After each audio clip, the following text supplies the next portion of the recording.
The cold steel of a suppressed beretta pressed sharply against the back of her thick neck. Clara squeezed her eyes shut, waiting for the fatal gunshot. She was just the housekeeper, a heavy-set woman who had made a single, catastrophic mistake, latching the legendary sapphire necklace of a dead Mafia queen around her own throat. But the gunshot never came. Instead, the most ruthless crime boss in Chicago dropped his weapon, sank to the hardwood floor, and let out a guttural sob of pure agony. What happened next would unravel the underworld forever. Clara Jenkins was a woman accustomed to taking up space physically, yet remaining entirely invisible. At 260 pounds, her broad shoulders and heavy hips felt less like a burden and more like a carefully constructed shield, especially in her line of work. She was the head housekeeper for the Falcone estate, a sprawling, fortified mansion tucked away behind wrought-iron gates in the affluent Chicago suburb of Lake Forest. It was a home built on blood money, imported Italian marble, and silence. For 3 years, Clara had navigated the echoing halls of the estate with the quiet precision of a ghost. She wore a slate-gray uniform that did nothing to flatter her soft, thick waistline, her dark hair pulled back into a severe, utilitarian bun. The men who guarded the doors, men with broken noses, tailored suits, and bulges under their arms, never looked twice at her. To them, the fat housekeeper was a fixture, a piece of furniture that smelled faintly of lemon pledge and lavender soap. She was safe because she was undesirable to their dangerous world, a stark contrast to the lithe, surgically enhanced women who occasionally graced the arms of the lower-ranking soldiers. But the master of the house, Lorenzo Falcone, brought no women home. Lorenzo was a man carved from granite and grief. As the undisputed head of the Chicago syndicate, he ruled the city's port operations and underground casinos with a merciless, calculating hand.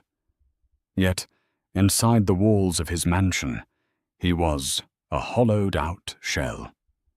3 years prior, a rival faction from the Lucchese family had planted a remote detonated explosive beneath his armored Cadillac. Lorenzo had lingered in a cigar bar on Rush Street for 5 extra minutes. His wife, Isabella, had not.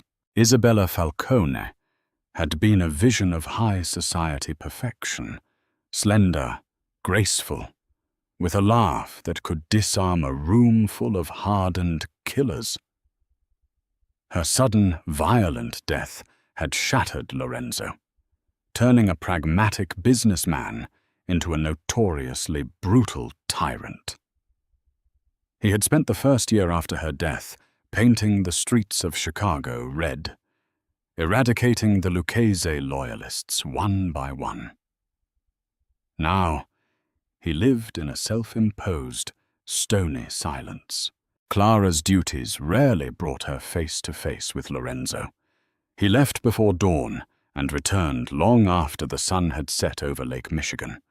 Her primary responsibility, the one that paid her an exorbitant, hush-money salary of 6 figures a year, was the upkeep of the East Wing, specifically the master suite. The suite was a mausoleum.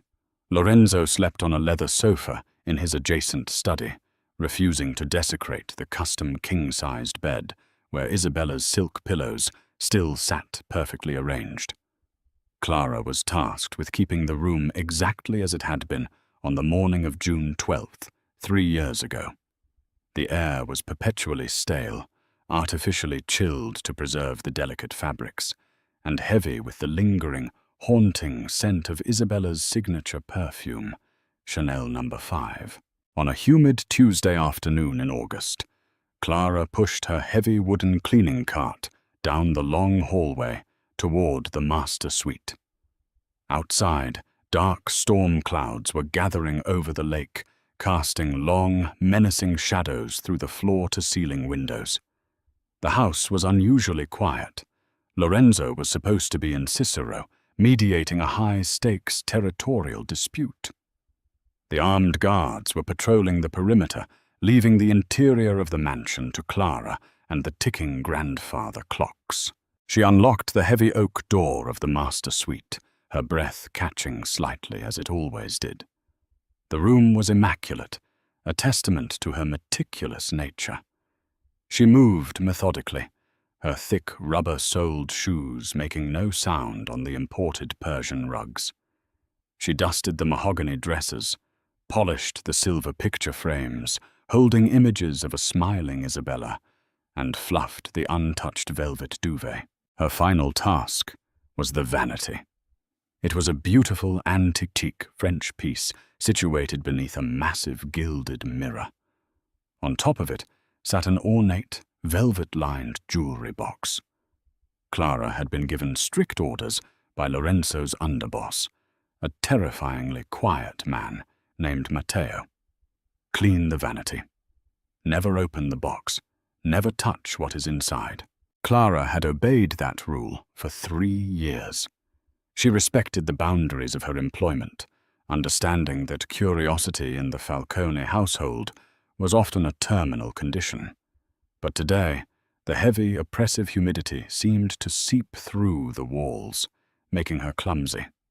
As she reached across the vanity to polish the far corner of the mirror, her heavy forearm brushed against the side of the jewelry box. It was a slight bump, barely enough to shift the heavy wooden chest. But the intricate brass latch, perhaps worn down by time, or perhaps never fully secured, clicked open. The heavy lid fell backward with a soft thud. Clara gasped, her hands flying to her plump cheeks. She froze, her heart hammering against her ribs, waiting for alarms to blare or a guard to burst through the door. But the mansion remained dead silent, save for the low rumble of thunder outside. Slowly, she lowered her hands and peered into the box. It was empty, save for a single item resting on a bed of white satin. It was a necklace. But calling it a simple necklace was a severe understatement. It was a blindingly beautiful, terrifyingly heavy piece of jewelry. A massive teardrop-shaped blue sapphire sat at the center, encircled by a halo of flawless, brilliant-cut diamonds. The chain itself was thick platinum, intricately woven. Clara recognized it immediately from the whispers in the kitchen and the old society newspaper clippings she had secretly read. It was the Tears of Sicily, a priceless family heirloom that Lorenzo had gifted Isabella on their wedding day. It was rumored to be cursed, carrying the blood of a dozen Mafia wives before her. And it was the very necklace Isabella was supposed to be wearing the night she died, left behind on this vanity, because the clasp had been broken. Clara stood there, her chest heaving, staring at the glittering stones. She knew she should close the lid. She knew she should walk away. But the sapphire seemed to catch the dim light of the oncoming storm, glowing with a hypnotic, icy fire. The storm broke over Lake Forest with a violent crack of thunder that rattled the reinforced glass of the master suite. Inside the silent, air-conditioned room, Clara Jenkins remained paralyzed before the vanity, staring down at the Tears of Sicily. She was a sensible woman. At 42, carrying an extra 100 pounds of weight, Clara's life had been entirely devoid of glamour. Her world consisted of scrubbing baseboards, managing grocery deliveries for hardened criminals, and going home to a quiet, lonely apartment in Logan Square. She had never worn a piece of jewelry that cost more than $50. The sheer weight of the wealth resting on that satin cushion was incomprehensible to her. Without entirely realizing she was doing it, Clara reached out. Her thick, calloused fingers, stripped of their usual yellow rubber cleaning gloves, trembled as they hovered over the platinum chain. The metal was surprisingly cold. She lifted it, the massive sapphire catching the flashes of lightning from the window. It felt incredibly heavy, a physical manifestation of Lorenzo Falcone's dangerous empire. Just for a second, she thought, a foolish, reckless voice echoing in her mind, just to see what it feels like to hold something so beautiful. She turned toward the gilded mirror. Her reflection stared back at her. A round, flushed face, a double chin, a plain grey uniform stretched tight across her ample bosom. She looked entirely out of place in the opulent room, a peasant trespassing in a dead queen's castle. Driven by a sudden, inexplicable wave of grief for her own mundane life, Clara brought the necklace up to her throat. The cold sapphire settled into the hollow of her collarbone, a stark, glittering contrast against her pale, unadorned skin. She reached behind her thick neck, fumbling with the heavy platinum clasp. It slipped, then caught, clicking into place. Clara let her arms drop to her sides. She stared at herself in the mirror, mesmerized. For a fleeting second, the heavy grey uniform faded away, and she saw the undeniable beauty of the stone illuminating her features. It didn't make her slender, it didn't make her Isabella, but it made her feel visible. Downstairs, the heavy oak front doors burst open. Clara didn't hear it over the booming thunder. She didn't hear the angry, rapid footsteps of Lorenzo Falcone storming across the marble foyer, his expensive tailored suit dripping with rain and blood that wasn't his own. The meeting in Cicero had been a trap. 2 of his men were dead, and Lorenzo was operating on pure, unadulterated adrenaline and rage. He had come back to the estate to retrieve a secondary ledger hidden in his study and to arm himself for a war. Upstairs, Clara finally snapped out of her trance. The reality of what she had done crashed down on her with suffocating force. Panic flared in her chest. "Take it off! Take it off now!" she ordered herself. She reached behind her neck, her thick fingers frantically seeking the platinum clasp. But her hands were sweaty with panic, and the intricate mechanism, the same one that had broken and spared the necklace from the car bomb 3 years ago, refused to budge. The metal teeth had jammed. "Come on," Clara whimpered aloud, pulling at the chain. It dug sharply into the soft flesh of her neck. "Please, God, no." The sound of heavy, rapid footsteps echoing down the hallway froze the blood in her veins. The door to the master suite was violently shoved open. It hit the wall with a deafening crack. Clara gasped, dropping her hands from her neck and spinning around. Lorenzo Falcone stood in the doorway. He was a terrifying sight. Standing 6'3", his broad shoulders filled the frame.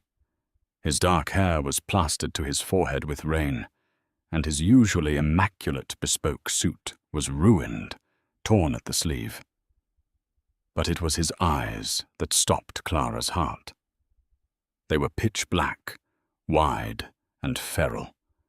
In his right hand, gripped with white-knuckled intensity, was a suppressed Beretta 9mm. He had drawn the weapon instinctively upon seeing a shadow moving in his dead wife's sanctuary. He took 2 long, predatory strides into the room, raising the gun, the silencer aimed squarely at the center of Clara's forehead. Clara stumbled backward, her heavy frame hitting the vanity.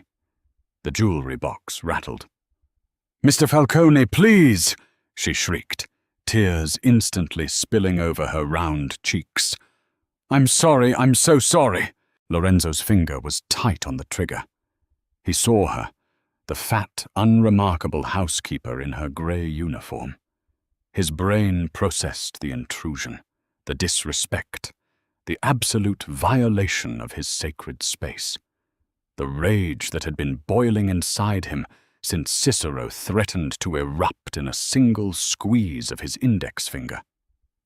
But then, the lightning flashed outside, illuminating the room in a harsh, brilliant white light. The flash caught the massive blue sapphire resting against Clara's collarbone. Lorenzo froze. Time seemed to stop entirely. His eyes darted from Clara's terrified, tear-streaked face down to her chest. He saw the platinum chain digging into her soft neck. He saw the tears of Sicily. Clara squeezed her eyes shut, turning her head away, her large body trembling violently as she braced for the bullet that would end her life. She waited for the sound, for the darkness. The heavy silence of the room was broken not by a gunshot, but by a sharp, metallic clatter. Clara flinched. She opened one terrified eye. The Beretta lay on the plush Persian rug. Lorenzo Falcone, the undisputed king of the Chicago underworld, a man who had ordered the executions of dozens without a second thought, staggered backward. His hands came up to clutch his own chest, his fingers digging into the ruined fabric of his suit. His face, seconds ago a mask of murderous fury, had crumbled completely. His knees buckled. The giant of a man collapsed onto the floor, landing hard against the edge of the untouched velvet bed. Clara stared in absolute shock. Lorenzo wasn't angry. He was weeping. A guttural, agonizing sound tore its way out of his throat. A sob so raw and devastating it sounded like a physical wound. He pulled his knees up, burying his face in his large hands, his broad shoulders shaking violently as years of repressed, suffocating grief violently broke the dam. Clara stood, frozen, the priceless sapphire heavy on her neck, watching the most dangerous man in the city shatter into a million pieces at her feet. The only sounds in the opulent master suite were the violent lashings of rain against the reinforced glass and the ragged, tearing sobs of Lorenzo Falcone. Clara Jenkins stood entirely motionless, the air trapped in her lungs, her wide eyes darting from the discarded, suppressed Beretta on the Persian rug to the hulking mass of the crime boss weeping on the floor. He was a monster. She knew this. The entire city of Chicago knew this. Lorenzo was the man who had allegedly ordered the infamous Valentine's Day massacre at the old meatpacking plant on Halsted Street, a brutal retaliation that had left 6 men hanging from steel hooks. He was the man who owned corrupt judges, who dined with senators at the Drake Hotel, and who ruled the underground with an iron, blood-soaked fist. Yet here he was, reduced to a trembling, broken boy, at the sight of a sapphire resting on the collarbone of his overweight, terrified housekeeper. Clara's thick legs felt like they might give out under her heavy frame. Her instinct, the pure, unadulterated survival instinct that had kept her invisible and alive for 3 years, screamed at her to run.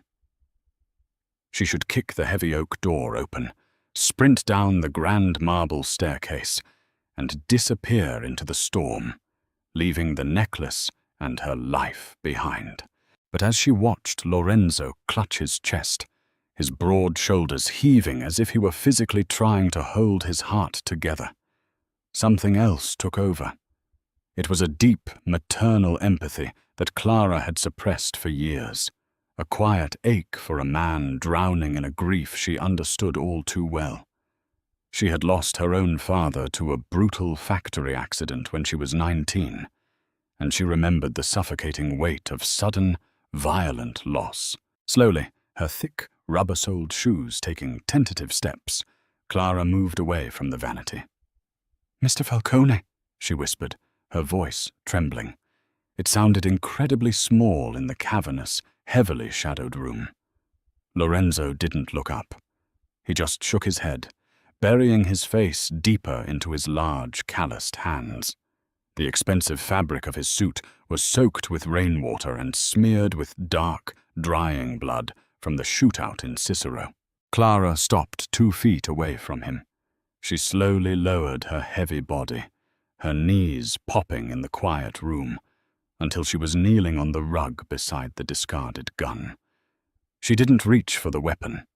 Instead, she reached up to her own throat, her chubby fingers desperately clawing at the platinum clasp of the Tears of Sicily. "I'll take it off," she stammered, her voice thick with unshed tears of panic. "I swear to God, Mr. Falcone, I didn't mean to disrespect her. I bumped the box. It fell open. I was just so stupid. I'll take it off right now." She pulled and twisted at the metal behind her neck, the heavy platinum chain biting painfully into her soft flesh. She was pulling so hard she was choking herself, a dark red welt forming around her thick neck. "It's stuck!" she cried out, hyperventilating. "Please, I can't get it undone." The sound of her panicked choking finally pierced through Lorenzo's breakdown. He drew in a massive, shuddering breath and slowly lifted his head. His dark eyes were bloodshot, hollowed out, and rimmed with a terrible, agonizing red. He looked at Clara, really looked at her, for what felt like the first time in 3 years. He didn't see the fat housekeeper. He saw a terrified woman strangling herself with his dead wife's jewelry. "Stop," Lorenzo rasped. His voice was a gravelly, broken whisper, stripped of its usual terrifying command. Clara froze, her hands still desperately gripping the chain at her throat. She squeezed her eyes shut, waiting for him to pick up the gun and finish the job. Instead, Lorenzo slowly pushed himself up from the floor, his movements sluggish and heavy. He knelt directly in front of her. He was so close she could smell the copper tang of blood, the sharp scent of gunpowder, and the expensive musk of his cologne. He reached out with both hands. Clara flinched violently, letting out a sharp whimper, expecting him to wrap his massive hands around her thick neck and snap it. But his hands were astonishingly gentle. His long, strong fingers brushed against the soft, sweaty skin of her neck as he reached around to the back of the clasp. He wasn't looking at her face. His eyes were fixed entirely on the massive blue sapphire resting against her chest. "She didn't forget it," Lorenzo whispered, his voice trembling with a horrific realization. Clara opened her eyes, her breathing shallow and erratic. "What?" "The police," Lorenzo continued, speaking more to himself than to her. He was staring at the stone as if it held the secrets of the universe. "Detective James O'Rourke, the lead investigator on the bombing. He told me the clasp was broken. That's why Isabella left it on the vanity that night. That's why she wasn't wearing it when the car went up." Clara remained perfectly still as Lorenzo's fingers expertly manipulated the platinum mechanism behind her neck. But then he stopped. "It's not broken," Lorenzo said, the profound sadness in his voice suddenly hardening into something sharp, cold, and infinitely more dangerous. "It's not?" Clara whispered, confused. "No," Lorenzo said, his dark eyes snapping up to meet hers. The feral, predatory light had returned to his gaze. But this time, it wasn't directed at Clara. "It's been swapped. This isn't a faulty clasp. It's a locking mechanism. A jeweler's lock, designed so it can't be removed without a specific key. Somebody intentionally locked this around your neck." Clara's heart plummeted into her stomach. "But I put it on myself. I just pushed it closed. And by doing so, you engaged the deadbolt," Lorenzo explained, his jaw clenching. "Isabella didn't leave it behind because it was broken. She left it behind because she knew she was going to die. She left it for me to find." The heavy, suffocating silence of the master suite was violently shattered by the sound of boots pounding up the grand marble staircase. Voices, sharp and urgent, echoed through the vast, empty halls of the estate. "Boss! Lorenzo, where are you?" It was Matteo. The underboss. The quiet, terrifying shadow who handled Lorenzo's most gruesome problems. Clara's blood ran completely cold. If Matteo walked into this room and saw her wearing the sacred necklace, kneeling next to Lorenzo and a dropped gun, he wouldn't ask questions. He would simply put a bullet between her eyes and roll her heavy body up in one of the Persian rugs. Clara scrambled backward, her thick legs awkwardly pushing her away from Lorenzo. She bumped hard against the wooden vanity, her hands instinctively flying up to cover the blinding sapphire at her throat. "Please," she begged, her voice barely a squeak. "Hide me. Please, I'll leave. I'll never say a word." Lorenzo didn't move to retrieve his weapon. Instead, he slowly stood up, his towering frame casting a massive, intimidating shadow over her. The broken, weeping man from moments ago had vanished entirely, replaced by the cold, calculating Mafia don who ruled the Chicago underworld.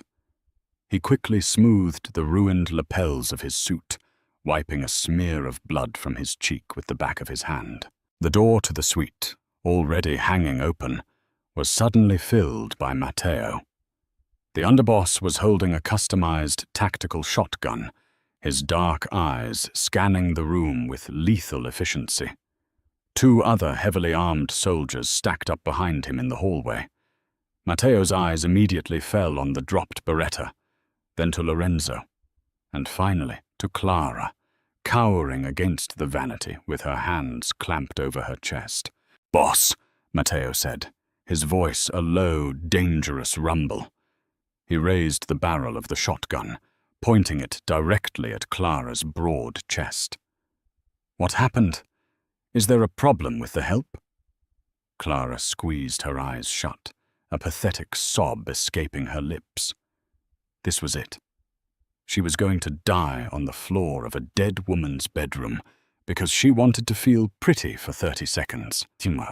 "Lower the weapon, Matteo," Lorenzo commanded. His voice was absolute zero. It carried no anger, only an unquestionable authority that immediately sucked the oxygen out of the room. Matteo hesitated for a fraction of a second, confusion flashing across his scarred face, before he lowered the shotgun to his side. "The perimeter is secure. We dealt with the tales from Cicero. But you disappeared, boss. We thought they had a man inside." "There is no man inside," Lorenzo said evenly. He stepped between Matteo and Clara, using his massive body to shield her entirely from the underboss's view. "The situation is under control." Matteo leaned slightly to the side, trying to get a look at the terrified, heavy-set housekeeper trembling against the furniture. "What's she doing in here?" "Nobody comes in here." "She was cleaning," Lorenzo lied smoothly. "I startled her. I dropped my weapon. It went off accidentally in my mind, but not in reality. Tell the men to stand down. Secure the gates. Nobody enters. Nobody leaves. We are going into full lockdown." "Lockdown?" Matteo frowned. "Boss, the Cicero meet was a bloodbath. The Lucchese family made a direct play for your life today. We need to be on the offensive, not hiding in the house." "We are blind, Matteo," Lorenzo suddenly roared, his voice bouncing off the high ceilings like thunder. The outburst made both Matteo and Clara flinch. The ambush in Cicero wasn't just a hit. It was a distraction. Someone from the inside fed them our route. We have a rat in our inner circle. Matteo's face hardened. "Who? I don't know yet," Lorenzo said, his tone dropping back to a lethal whisper. "But I have a lead, and until I verify it, nobody leaves this estate. Post guards at every door." And Matteo, "Yeah, boss. If anyone so much as looks at Clara wrong, you bring me their head. She is under my personal absolute protection. Is that understood?" Matteo's eyes widened in sheer shock. The fat, invisible housekeeper. Protected by the Don himself? It made absolutely no sense, but in the Falcone family, questioning an order was a death sentence. "Understood, boss." Matteo backed out of the room, pulling the door shut behind him with a heavy click. The moment they were alone, Clara slumped down against the vanity, her heavy body hitting the floor with a dull thud. She wrapped her thick arms around her knees, burying her face in her lap as her massive chest heaved with terrified sobs. She was trapped. She was locked inside a Mafia fortress with a target on her back. Lorenzo turned around, looking down at her. He bent over and picked up his Beretta, checking the safety before sliding it into his shoulder holster. "Get up, Clara," he said quietly. "I can't," she sobbed, rocking back and forth. "They're going to kill me. They're going to think I'm part of this. Just cut it off me. Take a knife and cut the chain, please." "I can't cut platinum of that thickness without industrial tools," Lorenzo stated factually, offering her a large hand. "And even if I could, I wouldn't. If my theory is correct, that necklace holds the key to who actually murdered my wife." Isabella knew the police were corrupt. She knew O'Rourke was on the Lucchese payroll. She swapped the clasp and left it here because she hid something inside it, something O'Rourke missed. Clara looked up, her tear-streaked, round face pale with terror. She dropped her hands from her chest, revealing the blinding, cursed sapphire. What could possibly be inside a necklace? Lorenzo stepped closer, his dark eyes fixed on the heavy, intricate platinum setting behind the massive blue stone. When Isabella's father was the head of the Sicilian mob, they didn't use digital ledgers or flash drives. They used something much older and much harder to destroy. He reached out, his thumb gently brushing against the cold, hard surface of the sapphire resting against Clara's skin. "A micro-engraving," Lorenzo whispered, "hidden beneath the stone, a list of every corrupt politician, judge, and police officer on the payroll. A list that someone killed her to obtain and failed. And right now, Clara, you are the only person in the world wearing it." The reality of Lorenzo's words hung in the chilling air of the master suite, heavier than the thick, humid storm raging outside the fortified windows. A micro-engraving, a hit list of corrupt officials, hidden beneath a priceless sapphire, currently locked around the thick, sweating neck of a housekeeper who bought her groceries at the discount market in Logan Square. Clara Jenkins felt a wave of profound nausea wash over her. She gripped the edge of the antique vanity, her large knuckles turning stark white, desperately trying to keep her heavy body from collapsing into a dead faint. "I need to get you out of this room," Lorenzo stated, his voice a low, commanding rumble. He stepped away from the vanity, his dark eyes scanning the hallway outside the open door. The mansion was in full lockdown, meaning every exit, every hallway, and every staircase was currently swarming with heavily armed men loyal to the Falcone family. But if Lorenzo's suspicions were correct, one of those men was a traitor who had sold Isabella out to the Lucchese syndicate. "Where can we go?" Clara whispered, her voice trembling so violently she could barely form the words. She instinctively reached up, her chubby fingers desperately trying to cover the blindingly blue stone resting against her collarbone. "They're all out there. Mr. Falcone, if they see me with this, if they know what I'm wearing—" "They won't see it," Lorenzo interrupted, his tone leaving absolutely no room for debate. He unbuttoned his ruined, blood-stained suit jacket and shucked it off his massive shoulders. He stepped toward Clara, wrapping the expensive, tailored fabric around her broad shoulders. The jacket was huge, even on her heavy frame, and he pulled the lapels tight across her chest, effectively concealing the tears of Sicily beneath the dark wool. It smelled intensely of expensive tobacco, cordite, and copper blood. Keep your head down. Do not speak to anyone. If Matteo asks you a question, you ignore him and keep walking, Lorenzo instructed, his dark eyes locking onto her terrified face.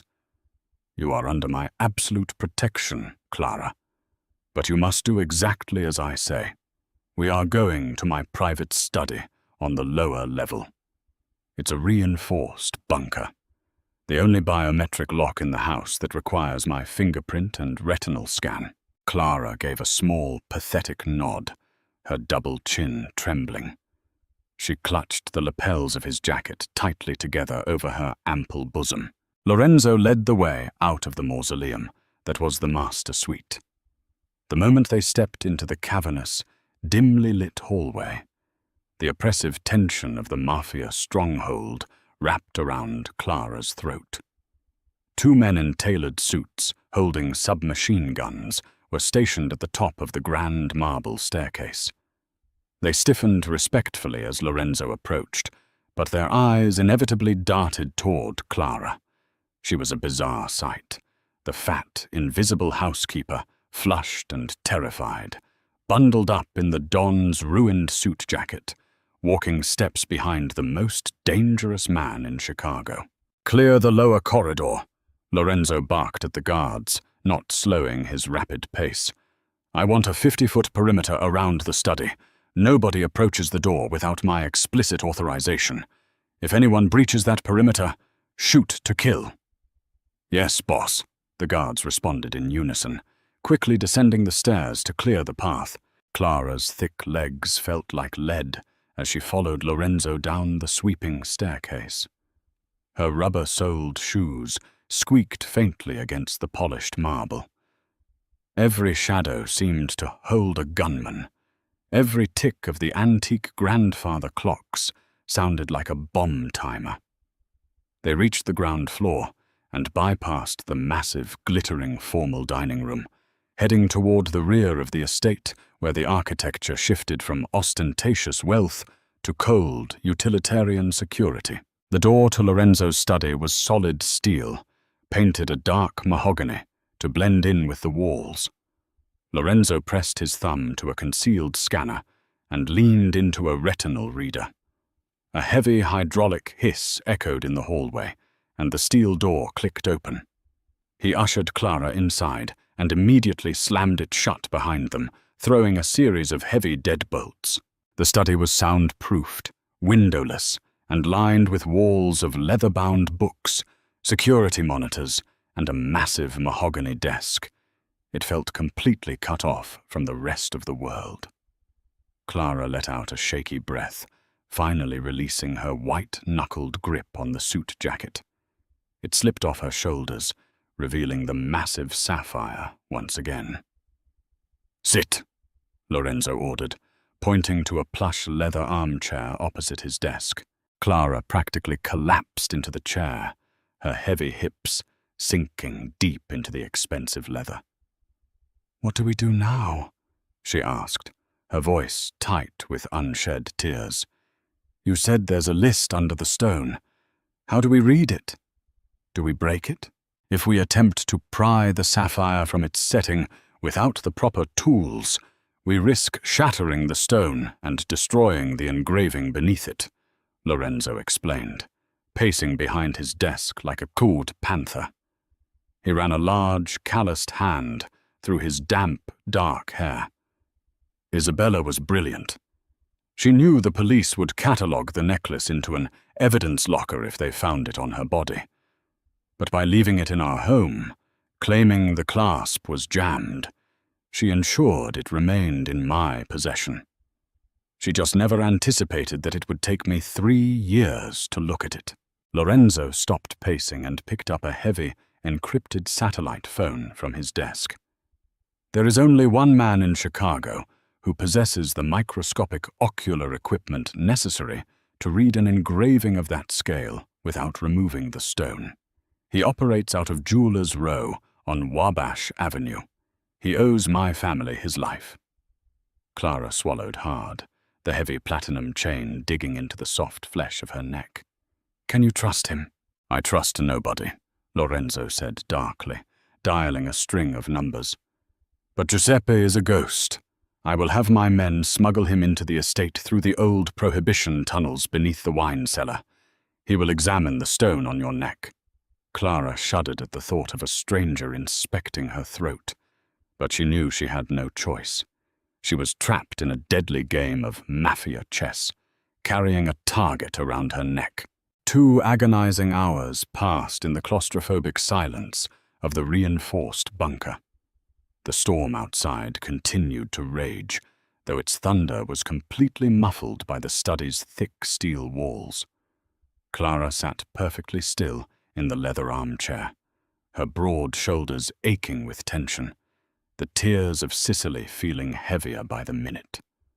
Lorenzo sat behind his mahogany desk, meticulously cleaning and reloading his Beretta, his dark, feral eyes constantly flicking toward the bank of security monitors that showed the rain-soaked perimeter of his estate.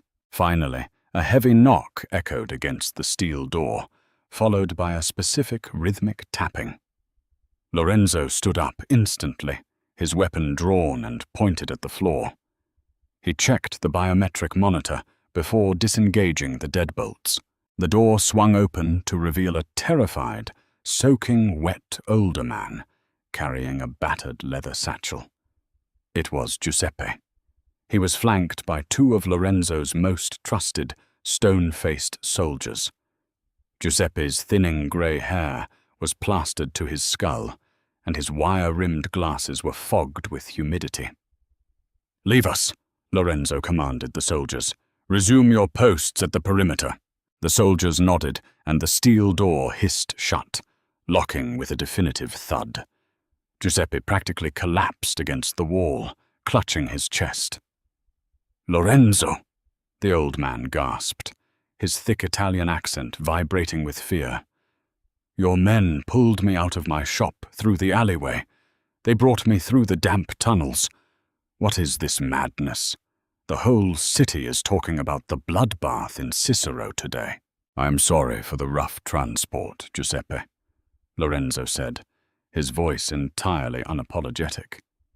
"But I need your eyes, and I need absolute discretion. What you see in this room never leaves your lips, or I will cut your tongue out myself. Understand?" Giuseppe swallowed hard, his eyes wide behind his spectacles. "Yes, Don Falcone. Of course. What do you need?" Lorenzo holstered his weapon and gestured toward Clara. She sat frozen in the armchair, her round face flushed with humiliation and terror. The grey housekeeper uniform strained against her thick waistline, making her look entirely out of place in the high-stakes underworld. But Giuseppe's eyes didn't linger on her size. They immediately locked onto the blinding blue sapphire resting against her pale collarbone. The old jeweler gasped, dropping his satchel onto the floor. "Dio mio," he whispered reverently. "The tears of Sicily.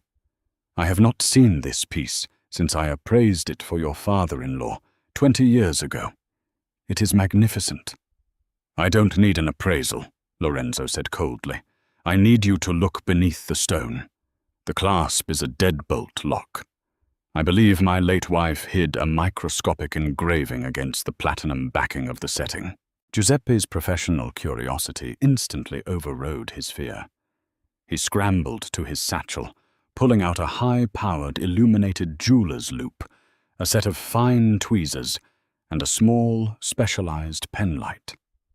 "Signora, I must ask you to remain incredibly still," Giuseppe said softly, approaching Clara. He pulled a small stool close to her armchair and sat down, his face mere inches from her chest. Clara held her breath, her large chest rising and falling with rapid, shallow pants. The old man's breath smelled faintly of espresso and mint. He clicked on the specialized penlight, directing a harsh, concentrated beam of white light directly into the depths of the massive sapphire. He then pressed the loop to his right eye and leaned in, his nose almost brushing Clara's chin. The silence in the room was excruciating. Lorenzo stood over Giuseppe's shoulder, his massive arms crossed over his chest, his jaw clenched so tightly the muscles visibly leaped beneath his skin. Clara stared at the ceiling, trying to pretend she was anywhere else, cleaning the baseboards, washing the expensive china, scrubbing the marble floors, anything to escape the suffocating reality of the moment. "The cut of the sapphire is deep," Giuseppe muttered, adjusting the angle of the penlight. "The light refracts. Wait. Let me adjust the focal length." He twisted the dial on his loop, leaning in even closer. Clara felt a bead of sweat roll down the side of her thick neck. "Yes," Giuseppe breathed, his voice barely a whisper. "There is something there. The platinum backing has been chemically etched. It is incredibly fine work. Only a master laser could have done this." "Read it," Lorenzo commanded, his voice dropping to a dangerous low decibel. "Read the names." Giuseppe squinted through the loop, his hands trembling slightly as he held the penlight steady. "It is a list. Accounts. Dates. The first name Detective James O'Rourke. Beside it, a bank routing number in the Cayman Islands." Lorenzo didn't flinch. He already suspected the lead investigator was bought. "Keep reading." "Judge Thomas Gallagher," Giuseppe continued, his voice shaking. $200,000, dated 1 week before the bombing. Clara's heart hammered against her ribs. She was listening to the secrets that had gotten a beautiful woman blown to pieces. "There are more politicians," Giuseppe said, straining his eye. "An alderman, a union boss, but at the very bottom there is a different category. It says, internal traitors." Lorenzo stepped closer, his massive presence practically suffocating the small jeweler. "Who?" "Read the name, Giuseppe." Giuseppe adjusted the light one final time, staring deep into the etched platinum beneath the glowing blue stone. He let out a sharp, terrified gasp, dropping the penlight into Clara's lap. He scrambled backward on his stool, his face completely drained of blood. "Read the name!" Lorenzo roared, the sudden explosion of volume making Clara shriek and cover her ears. Giuseppe looked up at the Mafia boss, pure, unadulterated terror swimming in his eyes. "Lorenzo, I cannot. If I say this name, the city will burn." Lorenzo drew his Beretta in a flash of terrifying speed, pressing the suppressor directly against Giuseppe's forehead. "If you do not say the name, you will not live to see it burn." "Who sold my wife to the Lucchese family?" The old man squeezed his eyes shut, tears leaking from the corners. "It says, Matteo. Your underboss. Matteo took $500,000 to plant the bomb under her car." The name hung in the chilled air of the bunker like a cloud of toxic gas. Matteo. Lorenzo's Beretta slipped slightly in his grip, the barrel dipping towards the floor as the catastrophic weight of the betrayal fractured his reality. Matteo wasn't just an underboss. He was Lorenzo's right hand, the man who had stood beside him at the altar of the Holy Name Cathedral when he married Isabella. For 3 years, Lorenzo had allowed the man who planted the bomb beneath his wife's car to pour his whiskey, guard his home, and coordinate his revenge against the Lucchese family. "Matteo," Lorenzo repeated, the word tasting like ash in his mouth. The feral rage that usually consumed him was replaced by a terrifying, glacial calm. Isabella hadn't been fleeing to the authorities.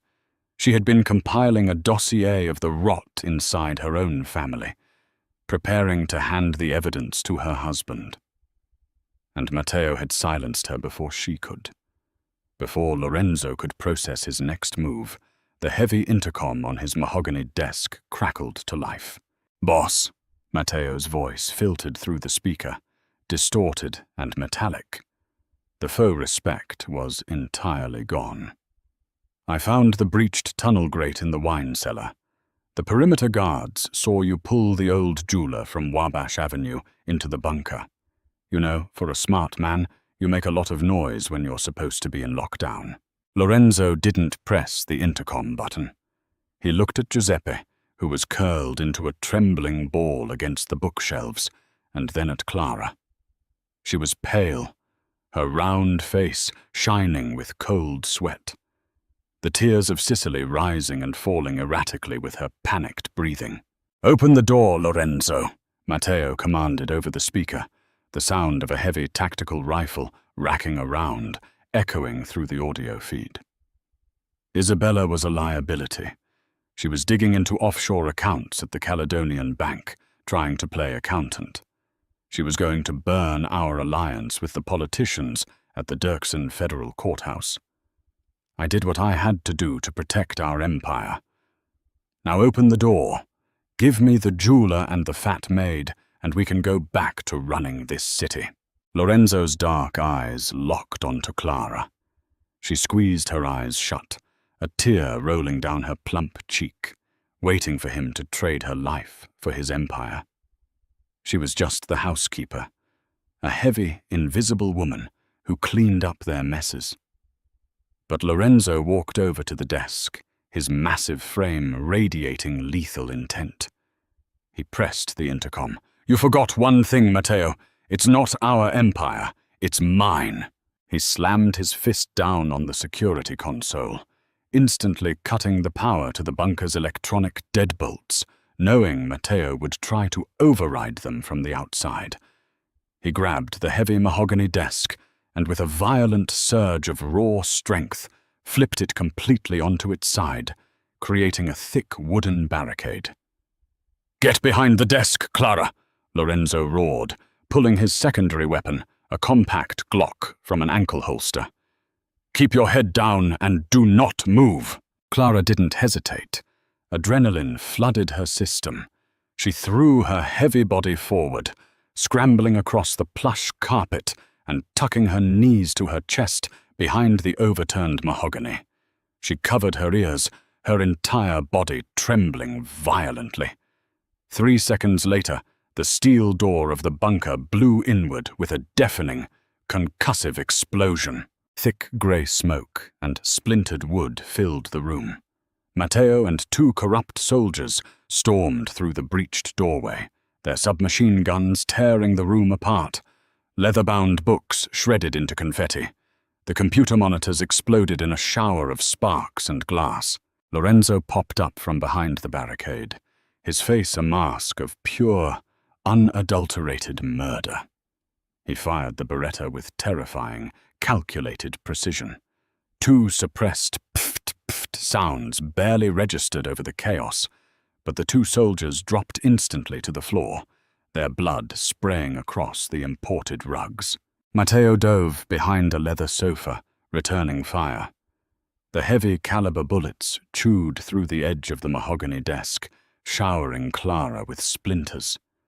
She screamed, burying her face in her arms, feeling the cold sapphire press painfully into her collarbone. "You're a dead man, Lorenzo," Matteo shouted over the gunfire. "The Luccheses are moving on the estate right now. It's over." Matteo stood up to fire a final volley, but his weapon jammed with a harsh metallic click. He cursed, reaching for his sidearm. Lorenzo aimed, but the smoke obscured his vision, and his shot grazed Matteo's shoulder. Matteo lunged across the room, tackling Lorenzo to the ground. The 2 massive men crashed into the bookshelves, locked in a brutal, bloody struggle for survival. Matteo's hands clawed at Lorenzo's throat, pressing his thumb violently into Lorenzo's windpipe. Lorenzo gagged, his vision swimming with black spots as he fought to dislodge the traitor. Behind the desk, Clara opened her eyes. She saw the man who had protected her moments ago being strangled to death. Survival instinct, mixed with a sudden, fierce loyalty, ignited inside her. She wasn't a trained killer. She was a housekeeper, who carried 260 pounds of weight and moved heavy oak furniture every single day. Clara let out a raw, guttural scream and pushed herself up. She charged across the room like a runaway freight train. Lowering her broad shoulder, she threw her entire massive body weight directly into the towering, heavy brass statue of a rearing horse that stood beside the bookshelf. The 300-pound solid brass statue tipped forward with a sickening crunch, crashing directly onto Matteo's back. The underboss let out a breathless shriek, his spine snapping under the immense weight. His grip on Lorenzo's throat vanished instantly as he collapsed, pinned and paralyzed beneath the brass horse. Clara stumbled backward, gasping for air, her thick chest heaving. She stared in horror at what she had just done. Lorenzo rolled over, coughing violently as he rubbed his bruised throat. He looked at the paralyzed, bleeding Matteo, then slowly raised his beretta. He didn't say a word. He just pulled the trigger once, putting a bullet directly through the traitor's forehead. The room fell into a deathly, ringing silence. The smoke slowly began to clear through the blown-out doorway. Lorenzo slowly got to his feet. He was covered in blood, sweat, and plaster dust. He looked around the ruined bunker, his eyes bypassing the carnage and locking entirely onto Clara. She was pressed against the far wall, weeping openly, the tears of Sicily covered in a fine layer of grey dust. He walked over to her, his heavy boots crunching on broken glass. Clara braced herself, unsure if she was about to be punished for intervening. Instead, Lorenzo reached out, his blood-stained, calloused hand gently cupping her round, flushed cheek. His thumb wiped away a streak of dirt and tears. For the first time in 3 years, the dead, hollow look in his eyes was gone, replaced by an intense, burning reverence. "You saved my life," Lorenzo whispered, his voice thick with emotion. "I just pushed the statue," Clara sobbed, leaning slightly into his warm palm, terrified by how safe she felt with a murderer. "You brought me the truth, Clara," he said softly, his fingers brushing against the platinum chain at her neck. "You wear the crown of my family now, and you will never, ever be invisible again." He turned to the trembling jeweler hiding in the corner. "Giuseppe, unlock the necklace. Then you will walk out of here alive." As the old man scrambled forward with his tools, Lorenzo kept his dark eyes fixed on Clara, his hand resting protectively over hers. Outside, the sirens began to wail, signaling the start of a new Mafia war. But inside the ruined bunker, a new, unstoppable alliance was forged, one between the ruthless King of Chicago and the courageous woman who now held his heart. What an absolutely breathtaking, blood-soaked finale. From an invisible housekeeper to the most powerful and protected woman in the Chicago underworld, Clara's terrifying mistake turned into a story of incredible survival and unexpected romance. Who could have predicted that the tears of Sicily held the explosive secret to a mafia war, or that Clara's strength would save the ruthless Don Falcone? If you were on the edge of your seat during this intense, true-to-life mafia drama, we need your support. Make sure to like this video, share it with your fellow drama lovers, and subscribe to our channel for more thrilling, heart-pounding stories.